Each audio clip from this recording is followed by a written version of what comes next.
like, share, and subscribe. We have 3 other books in our collection. We have Nonni's Moon, A Unicorn Ate My Homework, and My Camel Wants to Be a Unicorn. Tell us about these books. I've read all 3 of them. They are adorable. Tell everybody about them. Okay, well, thank you for that. Obviously, unicorns are a theme. I think unicorns are a theme in the world, and then certainly in our house. When you have little kids, unicorns tend to kind of crop up everywhere. But my first book was Nonni's Moon, and it was actually inspired by my mother. We lived overseas at the time, and she was back in the States and missing us. And she made a comment one night about when I was talking to her, and she said, "At night, when I see the moon," oh, hello, sorry. She said, "When I see the moon, I think of you." She says, "And I know that you see the same moon I do, no matter where you are."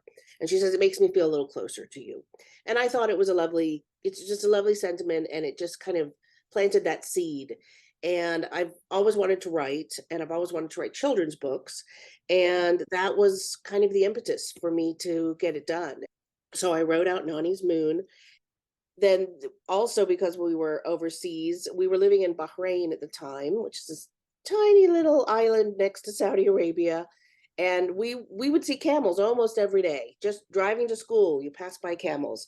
And so that's how My Camel Wants to Be Unicorn came up, because we were talking about, oh, and here's another one. Just cat visit day. Okay, I think that's going to be it. Just the 2 of them. For Camel Wants to Be Unicorn, we were talking one day about how much fun it would be to have a camel as a pet. But we were then talking about, well, where would the camel live? And camels are pretty big, and would they be happy living in our yard? Probably not. Would they be happy living in our house? Probably not. And it just kind of spiraled. And every single one of my books is 100% inspired and generated by my kids, all the ideas for it. And so we just have kind of these silly conversations that will then again plant a little seed, and I'll be like, and my kids will go, "Did you just get a book idea?" And I'll be like, "Maybe," or something like that. So they love knowing that they have a big part in all of the books I write. And same with A Unicorn Ate My Homework. It was just, it's really a story about a little girl who has a fantastic imagination, and how even the littlest things that happen in the middle of a day, she can, make a whole story around them, and how wonderful it is. A Unicorn Ate My Homework kind of came from my kids, and all the silly things that they can imagine and can pretend to see throughout the day. Now, in that book, I have to ask, because a dear friend of mine, for whatever reason, loves capybaras. And in that book, there's a capybara. So I told him all about it. I said, you're going to love this book. That's such a random animal to put in a book. Where did that come from?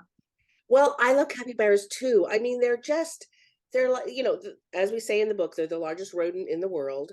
But it's like, they're also like, they're just, I don't know, they're like a walking ottoman, and they're fuzzy, and they're just so stinking cute that I just, I saw something on TV about them decades ago, and have always loved them. And they're so, you can only see them in South America, and it's just, they're not something you can randomly come across.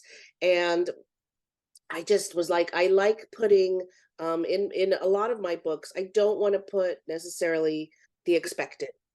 So I wanted to put in there things that maybe people don't know about, so then they can go and research them, or who suddenly think, hey, I've heard of capybaras and I'd forgotten about them, or and so that's why, we also threw in, porcupines and bats and things. And then I have a Santa book too, where he travels the world, and I specifically chose places that weren't necessarily on people's radar. So they'd have to go and look up and see, where is Oman?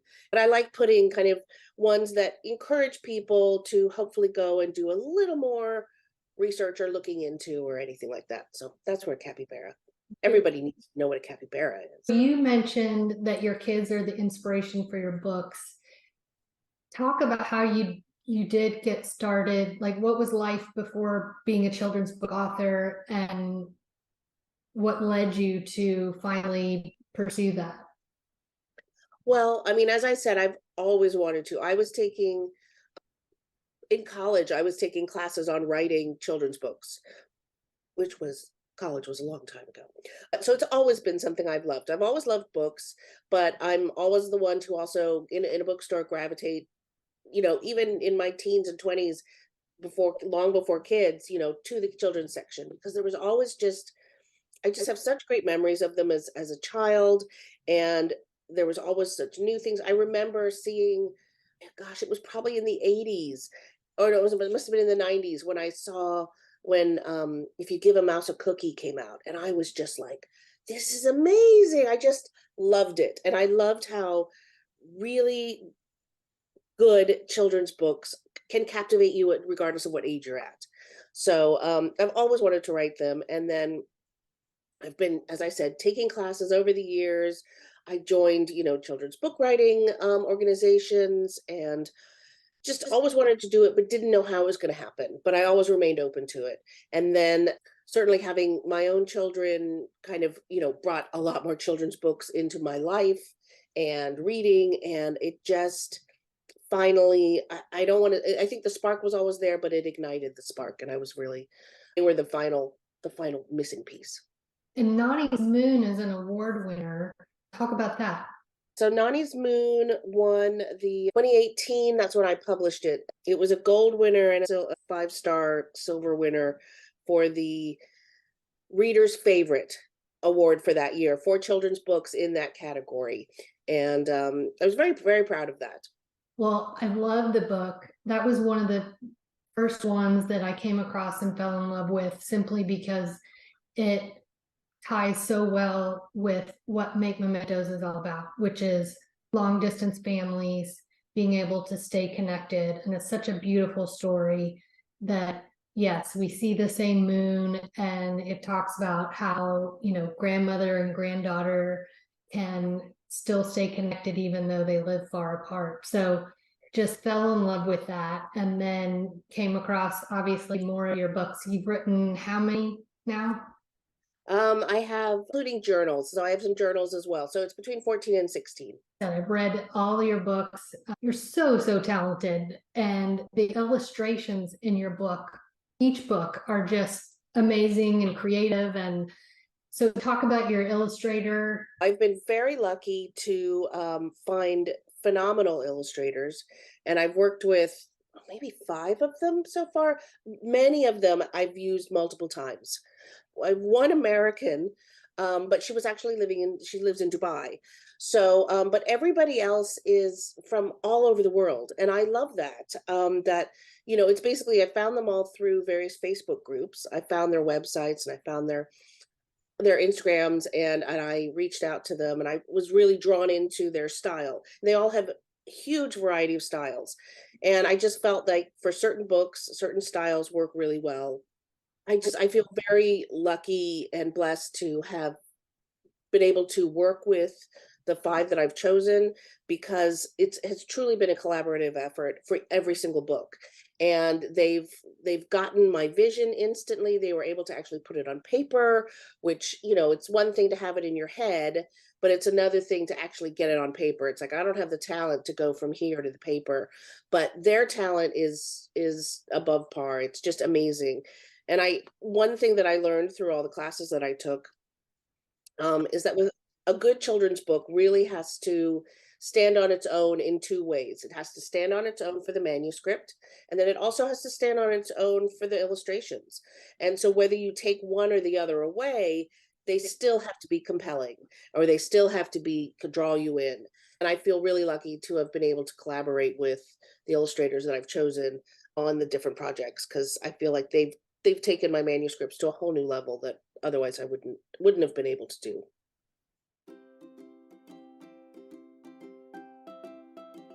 Welcome to Make Mementos, where we connect families through the power of storytelling for generations to come.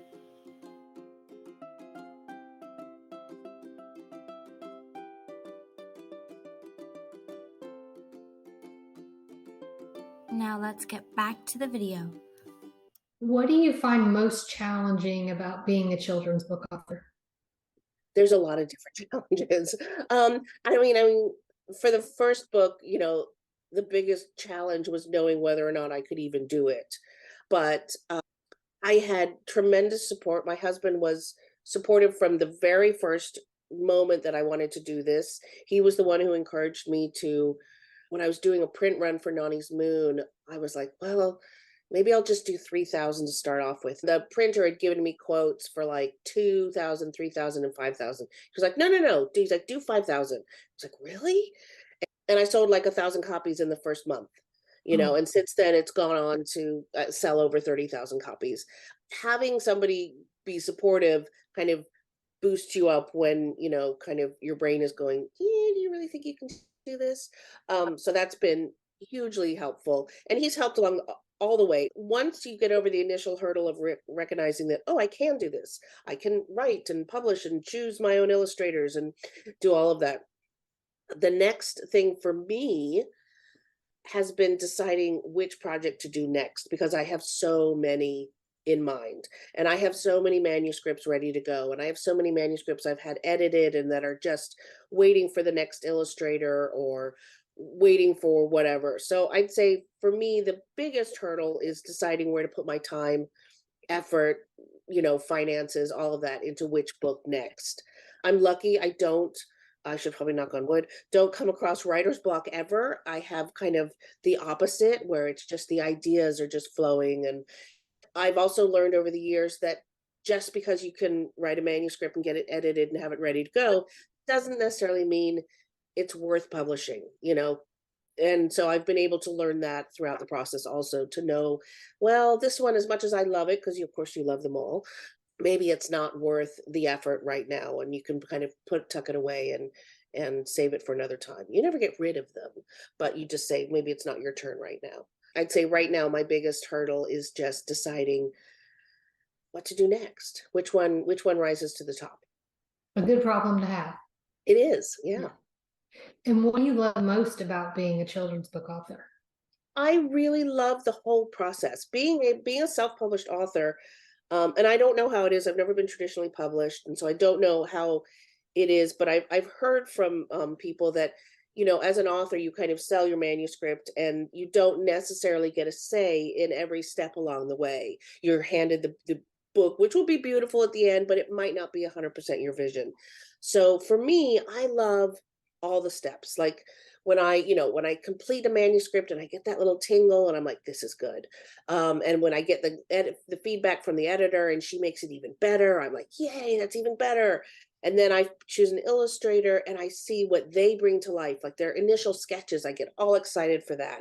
And then I get excited when they do the line drawings and the layout, and then the coloring comes. And then it's like, when I'm finally holding it, it's just like this, it's actually come to being. It's wonderful.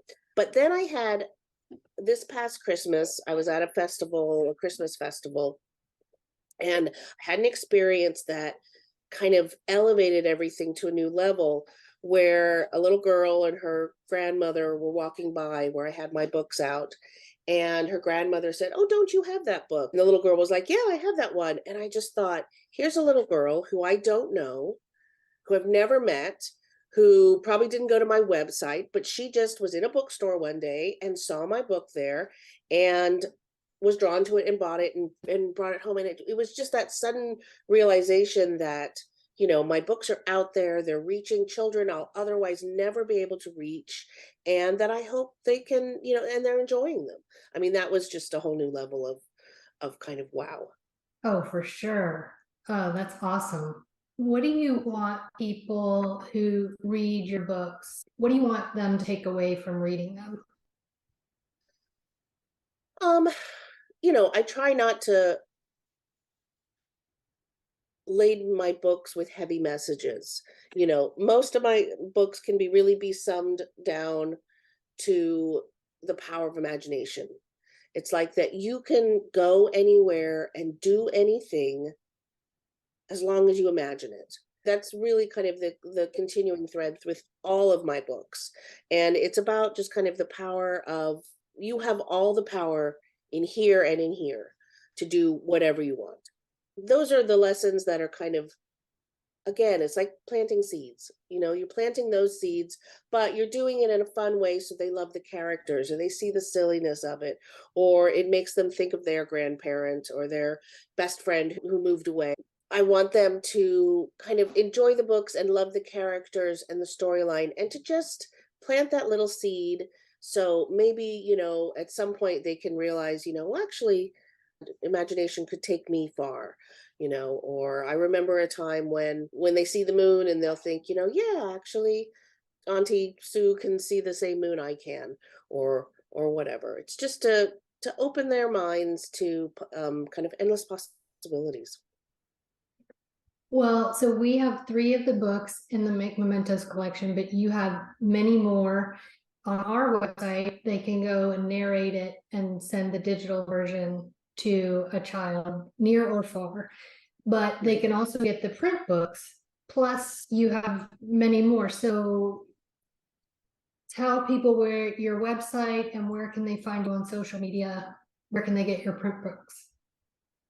My print books, most of them are available in any bookstore. And if they don't have them on the shelves, you can ask for them and they can order them. You can get them all through my website, which is just juliainsarro.com.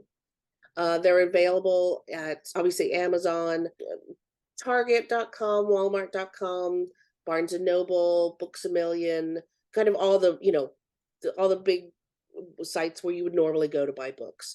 I'm lucky to have my books there. And then, as I said, any bookstore can order any of them for you. I'm on Instagram, Julia_Inserro, and also on Facebook as Julia Inserro.